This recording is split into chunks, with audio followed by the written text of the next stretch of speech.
Hello everybody, this is Rufi again for another video for ValueHeavy coaching. Today I thought I'm going to do something different instead of play and explain. I thought I'm going to show you how I study, or one of the methods I study, using GTO Wizard, the new trainer that they just recently put out. I think this is an amazing tool, it's super fun. There's a lot of things you can see, and I think it's really helpful. And the spot I want to look at today is turn probes. I think this is a spot where that's coming up quite frequently. It's quite important to study, but there's not too many videos, not too much content out there about it, such as for c betting or 3-bet pots. So I thought I'm gonna look at this spot in a bit more detail, playing against the solution, and then talk about what strategy I use, why we're doing why certain hands should do certain things, and let's see how that goes. Now, I've selected mainly low boards, 10 high or lower. The reason that I didn't include any higher boards is, first of all jack and ace high boards should be c-bet at a higher frequency. And therefore, we're not going to face situations too often where we're in the big blind and have the opportunity to probe, especially in reality where people are going to c-bet even more from on these boards than they maybe should in theory.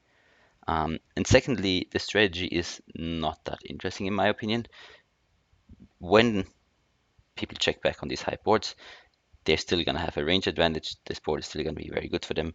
And our strategy for out of position should mainly be very polarized with loads of checking and a lot of large betting. If you haven't looked into those situations, I can recommend that, or if you're interested, let me know in the comments. Maybe we can make a session about it. But I think for today, I'm just going to focus on these low boards.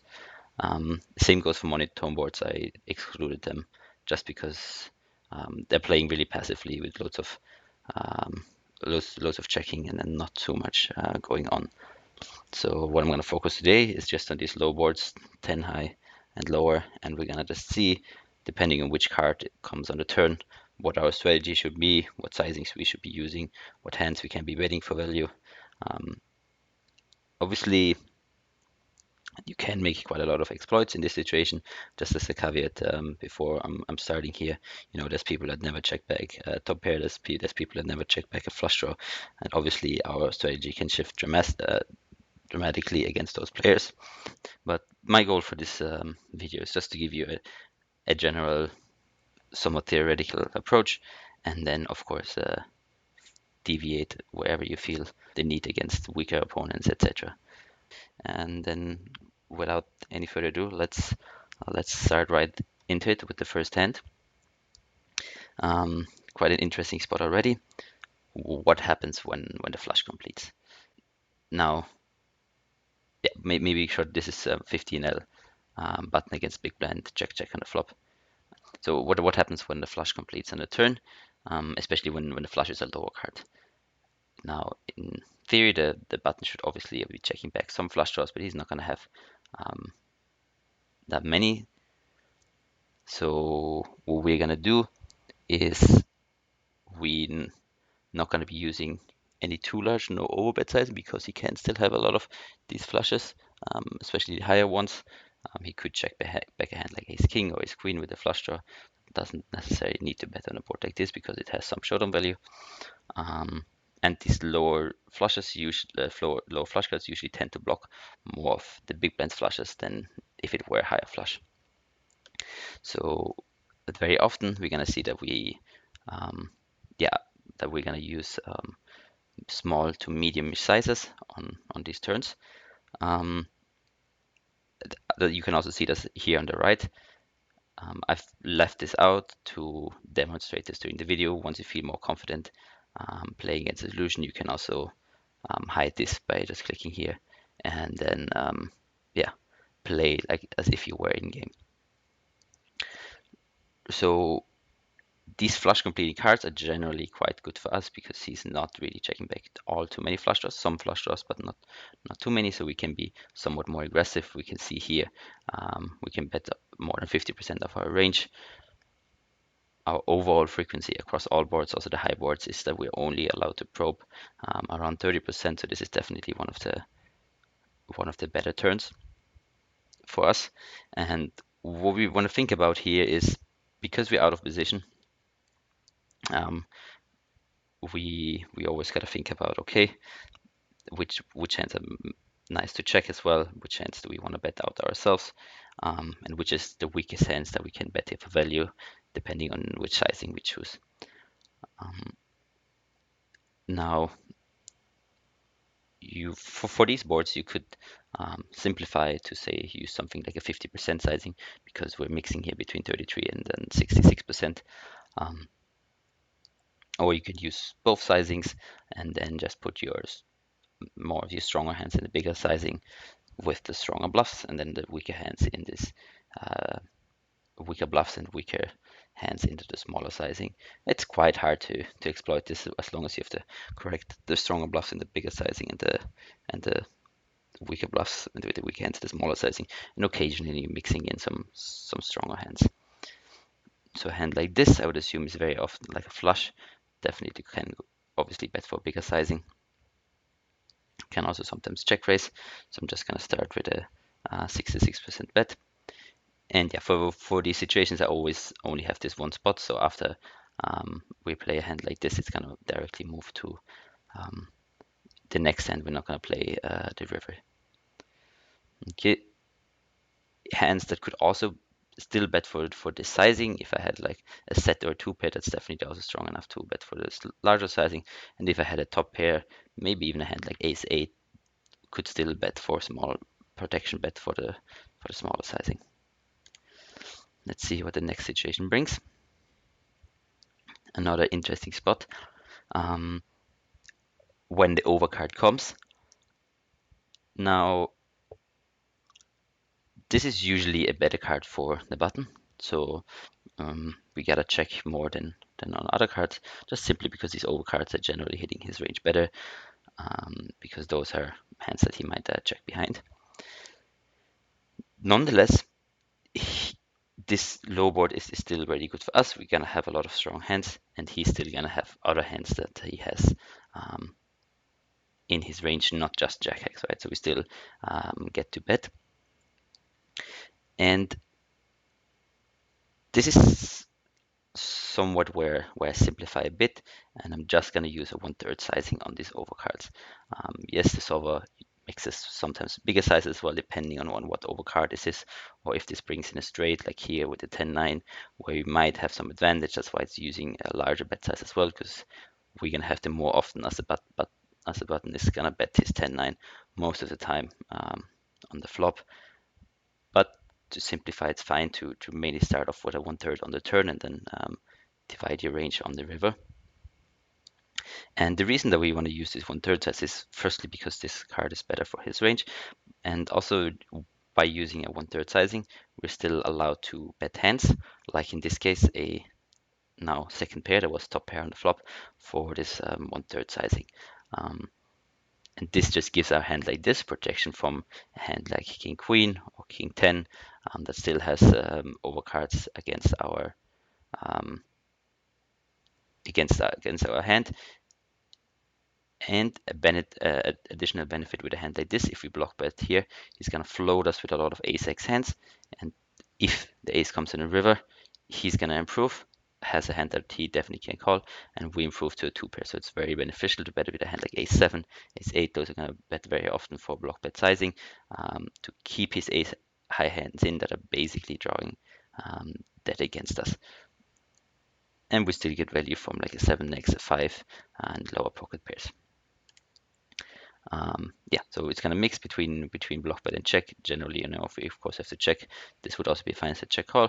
But just to illustrate this point of betting here, getting value from ace high hands that we then kind of cooler on the river. Okay, another situation where we have an overcard. Here we see a bit clearer. It's better for his range. We gotta check a bit more. A 10 is still somewhat connected, so it's not as bad as, let's say, a king or a queen. We get to choose between block bets or check in this situation. You can use an RNG if you're playing in game. You can look at the your player, at your opponent, seeing what tendency they have on the turn. For hand like this, either a block bet or a check is fine. If you Something to take in consideration when you're out of position is your ability to, when you check, how well does my hand play against a bet. Let's say we check a hand like this one and he bets 66, 75%. We're not loving check calling here. We're not really loving check raising here, because our hand is not that strong. If he had a hand like Jack 9, that plays fairly well even as a check, because this hand is still strong enough to go for a double check raise. It doesn't really mind that situation. A gut shot like this one, or if we had like a hand like King 9 or Queen 9, those hands would probably more prefer to bet, because they cannot really continue that well against bets. So let's see here again if this works with a small block bet. Yeah, and here we see this hand is mainly just betting out itself, just because it doesn't play that well against a bet. That's the only considerations out of position. Obviously we want to have draws and then bluffs both in our betting and our checking range, but we always have to consider on the turn. We cannot float as easily as on the flop, because we don't have the chance to then bluff the river. So these somewhat shitty draws, if they're strong enough to bet and bluff, we very often want to lead them out ourselves, because we cannot really check call and we don't want to check raise with our worst draws. We want to rather check raise with our strongest draws. Let's go to the next hand. Okay, this is another one, a quite interesting one. What happens when the turn pairs? First of all, it depends a lot on which card pairs, which of these cards paired, and how relevant this is. If the second card that pairs, if it's a middling card that pairs, that's often quite good for the button, because they're gonna check back a high frequency of their second pair hands, because they're often wanting to pot control even more in practice. So when a second card pairs, and that's a hand, it's not like a 3 or a 4, a card that hits the button's range, we definitely want to be careful and not lead out too aggressively. If the top card pairs, it's usually not, it's often even better for the big blind, because top pairs are generally bet quite frequently on the flop and not really checked behind too often. On a board like this one, a 7 can definitely be checked behind because it's more connected, but if it's more dry, then top pairs are not checked behind that often. So for these situations when the board pairs, always think about how relevant it is to the situation, how much trips is my opponent gonna have, and that's gonna dictate your sizing. And then for these paired boards, we very often prefer to use a larger sizing rather than a block bet sizing, just because the hands that we're gonna be betting are often stronger on paired boards. A pair is strong on a paired board because it's harder for out of position to hit, and we want to put his ace highs into tougher spots by using the smaller size. Here's a bit of an exception, because the board is more connected, so it makes a bit more sense to use a smaller bet size as well. But if the board, let's say, is 8-5 deuce, and then the turn brings a deuce, a 5, 6, 7, and 8 is definitely good enough to bet for a larger size as well. And some hands, let's say we had on this 8-5 deuce board pocket 9, so ace 8 are also strong enough to overbet. And of course the trips that we turn as well. So mainly I would recommend a large sizing and an overbet sizing, and then bluffs, the stronger bluffs such as flush draw and open ender, again in the bigger sizing, and the weaker ones in the smaller 66% sizing. So here I'm gonna go for a 66% bet. Our hand is very strong. It's quite a lot of protection. Can even improve if he has trips. So yeah, definitely one that goes into the larger sizing. If I had a 6, maybe that could go into a smaller sizing. Okay, another really interesting a situation. We talked about overcards. With overcards, it's everything but an ace, because ace still plays quite different. Now, if you think logically about this, ace high is going to be the hand that button checks behind most often on a flop, right? Ace highs are those hands that are like a second pair. They have showdown value. They don't really get called by worse. They don't really fold out better, so they're gonna check back even more in reality than against in the solver. So what this means is that now that he went check check, the button's range has a lot of top pairs. Um, and this is a mistake that I see a lot, especially at lower stakes, that people just betting out for a small, a medium sizing with a hand like ace five, with a hand like ace eight, and that just doesn't really accomplish too much. The button is gonna have all the stronger ace high hands, and we don't really need to bet much for protection with our hands, because the ace is already there. You know, if he has a hand like um, a pocket pair, let's say like pocket fives, we are already way ahead with our 10. We don't need to bet for protection. So what this means when we lead out on an ace on the turn is that we want to be super polarized. We're gonna firstly check a ton. You can see here 80% checking, and there's gonna be other turns on the ace where we even check 90% or 95% of the time, just because this ace is such a bad card for us. And when we lead out, we really lead out with only our best hand, and that's mainly going to be a two pair plus, and everything else is checking. If we lead out with such a polarized range, we also want to use a sizing that represents such a strong range, and that's always going to be an overbet. This solution that I used here, the simple solution, just has these three sizings, 130% overbet, just to make it a bit easier for this video. You know, if we use the general solutions, we're gonna have 4 or 5 sizes, and I think that's a bit too complicated. If you want to, you can use an even bigger overbet than 130%, all the way up to 300% is viable, just because we represent such a strong range. Yeah, so when we lead out, our strong two pair plus, and then for bluffs we have to be really selective. We don't just want to bet random gotchas. We don't just want to bet random airballs. We want to really bet our strongest hands, such as flush draws or open enders. A hand like this one falls quite nicely into this category, that it probably mainly wants to overbet, put a lot of pressure on everything that is not an ace. Even his ace highs are not loving it if we go for a large overbet here on the turn. His weaker ace makes sense, because essentially they're just bluff catching, especially when we use a sizing like 2x pot.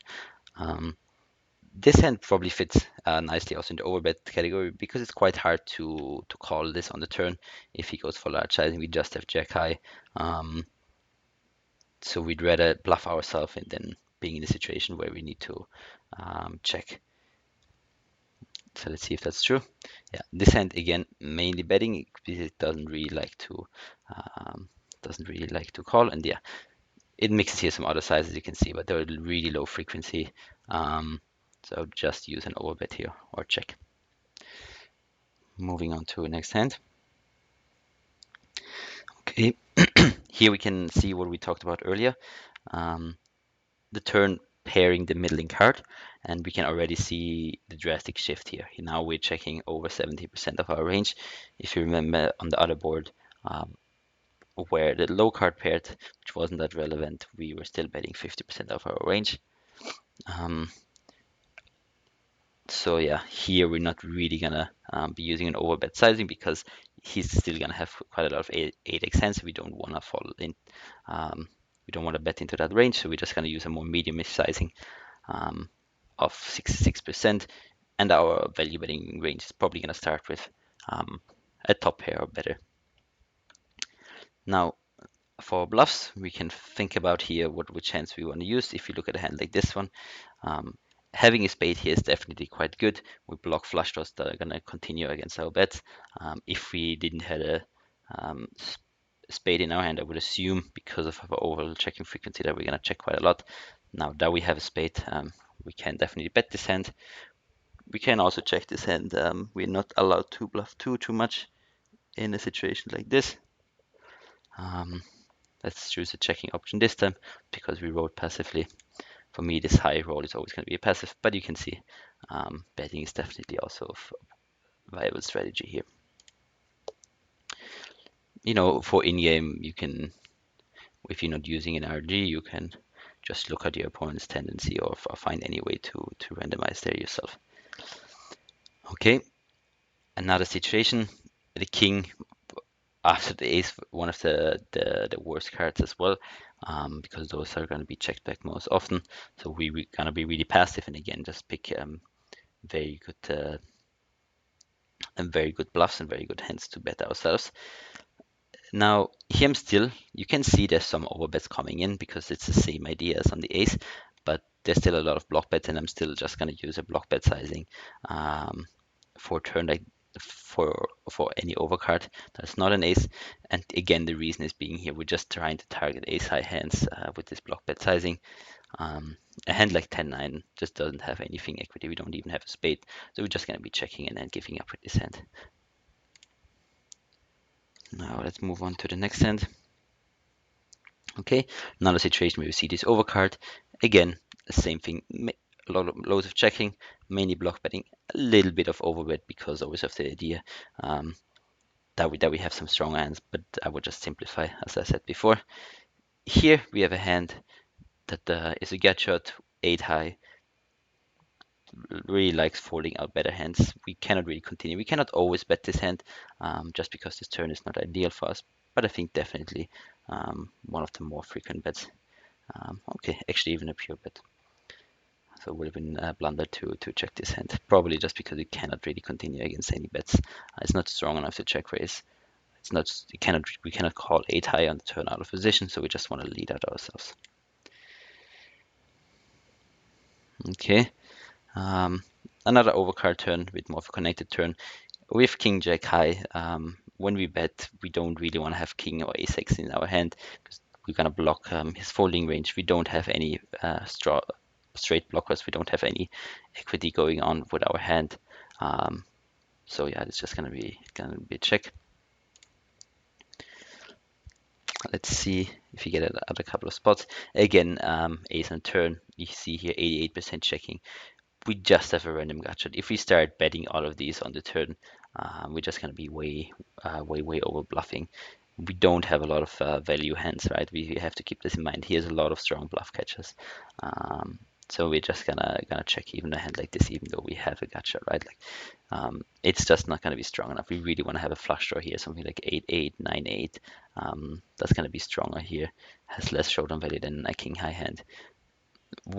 Other hands that he's gonna be automatically folding on these ace high thirds are gonna be his king queen, his king jack when we use a really big overbet. So we don't want to have these hands in our hand again. Okay, now we're getting loads of these overcards.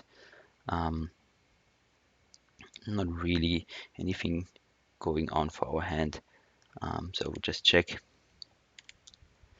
Right, whenever our range checks a lot because the card is not good for us, we need to have some sort of, we cannot just bluff random hands, while when the board is something like 5, 6, 7 and the turn is a deuce or another connected card for us that is better for our range, then we might even be allowed to bluff some of our trashy hand that has nothing. But when the card is bad for us, we're not gonna just start bluffing random hands.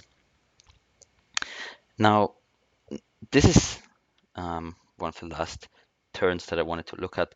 What happens if the turn brings an undercard, undercard to the top pair, and this is usually quite good for us because it doesn't improve the button's range and helps us as the big blind. So in theory, sorry, in theory you're gonna see that the solver is mixing between all different sizes, a small bet size, a medium bet size, and a large bet size. And this is just due because we have hands that fall in. We have hands that fall into all categories. Some hands that want to bet small, such as a 4, a 7 maybe, pocket 5s, pocket 6s, that like the small block bet for value and protection. We have medium strength hands, such as like a stronger second pair, a7, king 7, pocket 8s, and a weak 9. And then we have really strong hands that want to go for an overbet sizing, hands like ace 9 or better, two pairs, sets, and straights. So there's reason for all sizes. And now you just want to think about, okay, how do I want to play this sizing? You can try and then play all three different sizes, especially if your opponent is a bit of a weaker opponent, doesn't really pay attention to your sizing, doesn't think too much about it. It's not going to raise you if you're using a smaller sizing, etc. And then just balance this out with strong bluffs in the strong betting range, etc. Weaker bluffs in the weaker range, as we talked about. You can maybe also simplify and leave out the medium sizing, using a small sizing for all your 7x, 9x, and worse, and then use your overbet for your really strong bets, for your really strong hands. Or you can just maybe even remove the large and the small sizing and just play a 66% sizing where you're betting stronger second pairs and better for value, and then maybe check a bit more with your weaker hands that cannot bet for that large sizing, such as a 4 or pocket 5s. There's different strategies. They're all viable. They're all somewhat equal in EV. Just think about what is most appealing to you, what makes sense to you. Maybe study these spots a bit with a trainer like this, and then you maybe get a feel of which hands want to use what sizing.